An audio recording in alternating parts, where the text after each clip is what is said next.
you smell what the rock is cooking? The myth, is it a fact? Barrel's gonna drag. The rock says, the rock. Yanking off a ton of balls, didn't have a ton of space.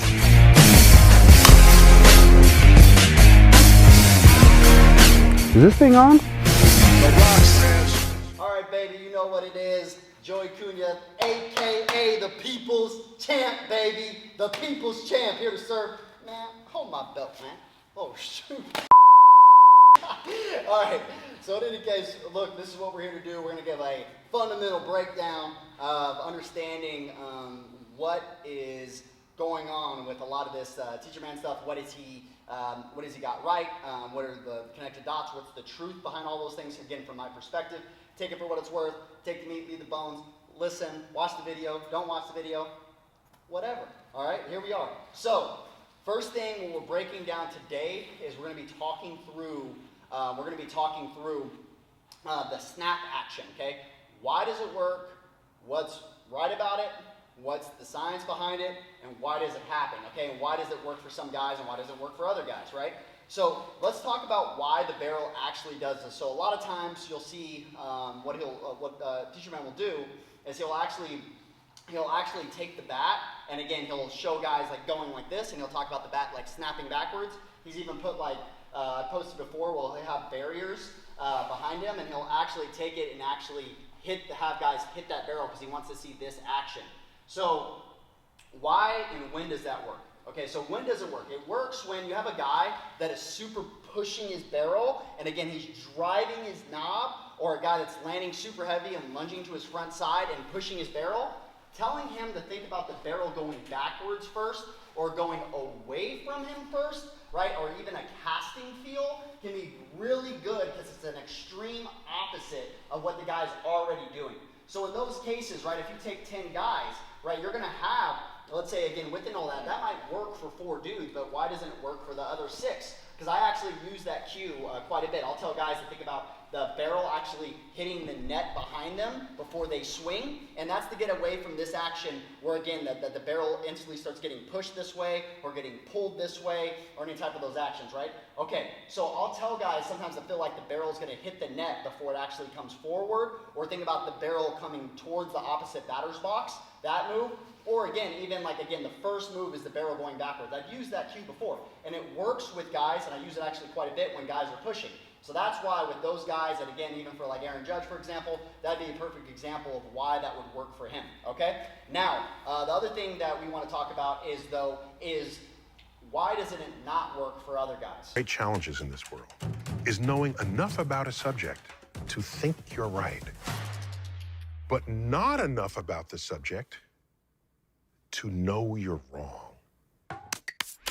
Okay, so because it is such an extreme opposite to the push, it's really good for those guys that are doing this.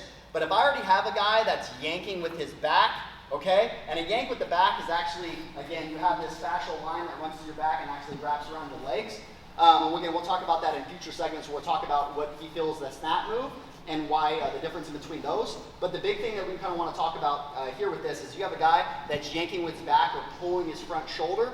You're going to get more of this drag motion in the barrel. They're already going to lose the barrel this way. Now, why do they lose the barrel?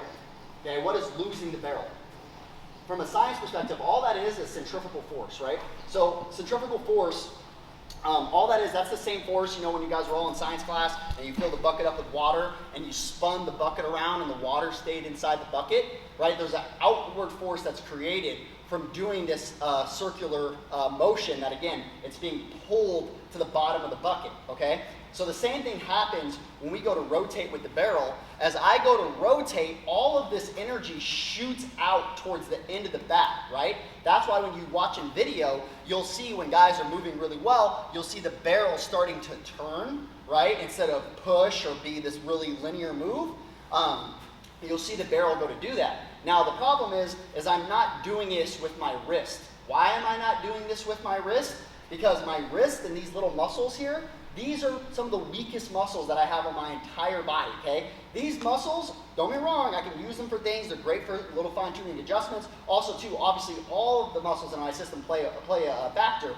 But this is not leading towards how fast this thing is moving. We're using our entire anatomy, and we're also using, again, more so, again, transferring force from segment to segment to create that force of rotation to get that energy actually into the barrel. So it's not just the snap move that creates that power.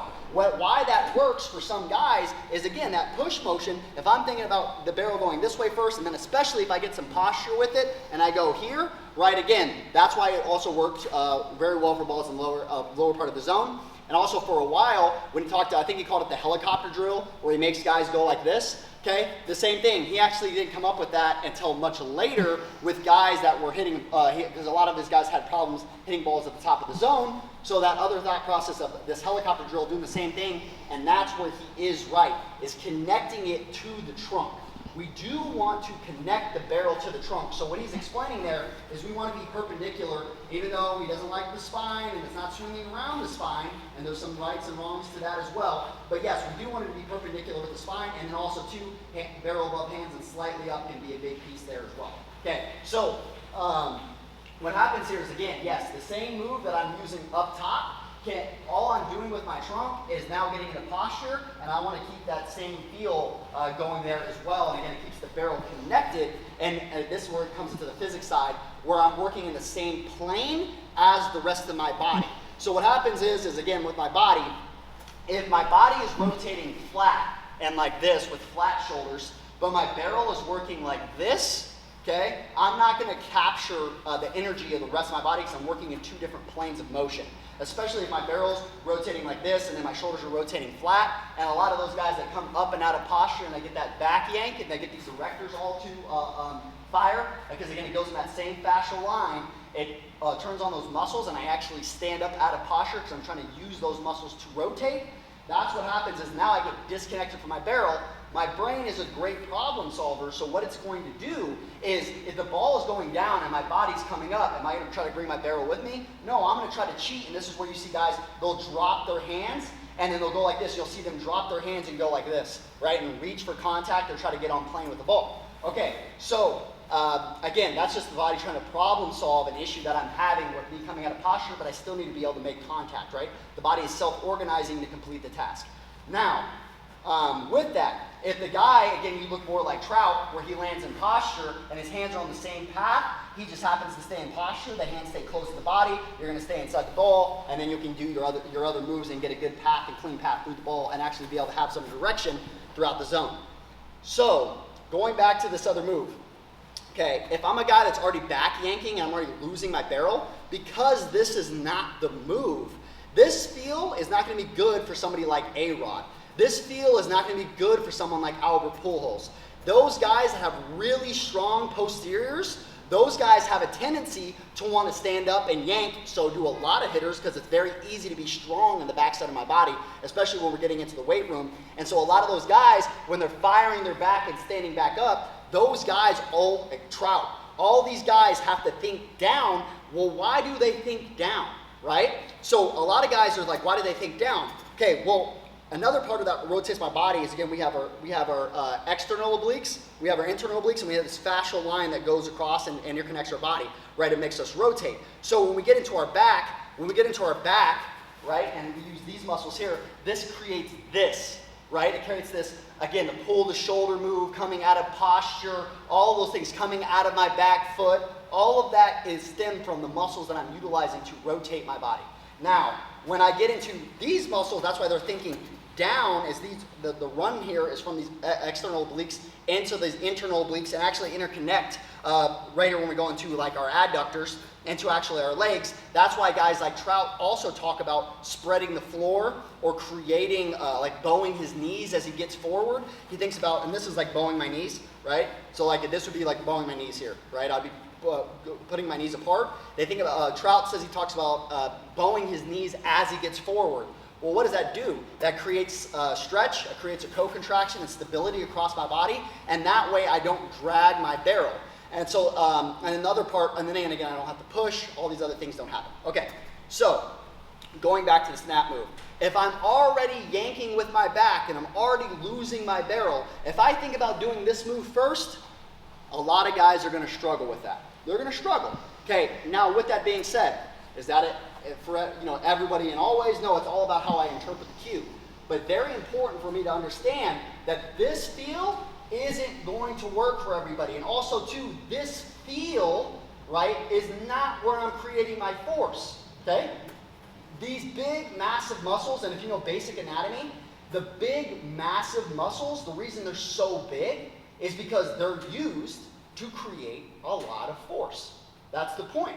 That's why they get so big. That's why they are designed so big, is because they create more force. Think of how small the muscles are in your fingers, how small the muscles are in your toes, all those things, right? Those are small muscles, right? They're not meant to create a ton of force. Your bigger muscles, right? Your glutes, your biggest muscle in your body, right? And then we go into your hamstrings, or you go into like your core, and especially if you put it all together, right? Not breaking into these anatomical thought processes from like muscle to muscle, but as a system, these things get so thick, and that's why you have, again, a lot of your power hitters are really thick or really strong cores, and why so many guys for so long have emphasized how strong your core needs to be. One, to be able to transfer force and also generate force, okay? So, when you watch video, yes, the barrel is going to be going away from the body, and the barrel is going to be turning. We've been talking about that for years, but it's not because the guy's sitting here just snapping his wrist.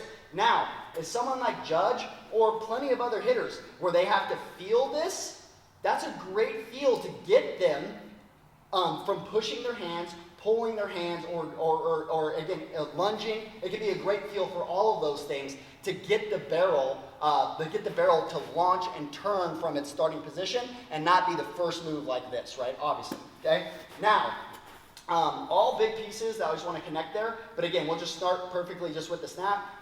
Again, it does work for some guys. It's not going to work for every single guy, and some guys, especially dudes that are doing that, again, yanking with their back or spinning with their legs or any of those things, that feels going to be really tough for them.